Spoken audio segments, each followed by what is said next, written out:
Today I would like to show you how you can transfer files from Google Pixel device to ASUS ROG Phone 9 Pro. Begin by opening Play Store on both and getting free app called Send Anywhere.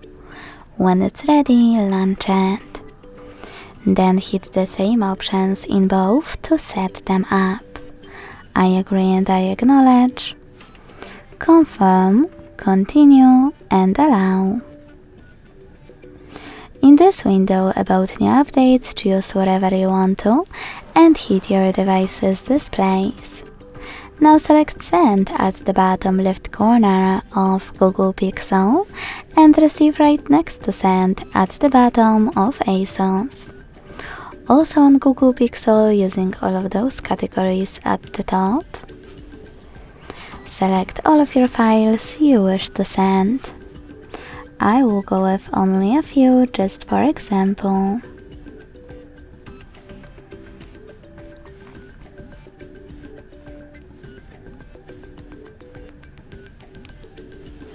When you're ready, hit Send next selected at the bottom.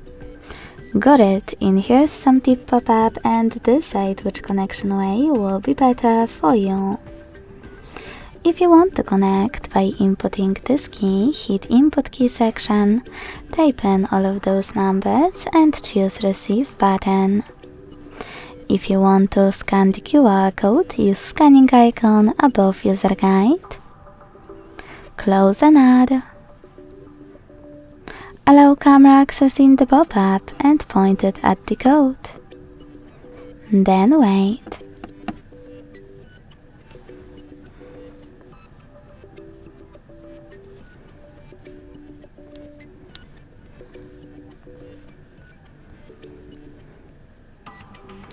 As you can see, after that, all of my files were successfully sent. Thanks so much for watching. If you enjoyed this video, leave a like, comment and subscribe. Bye!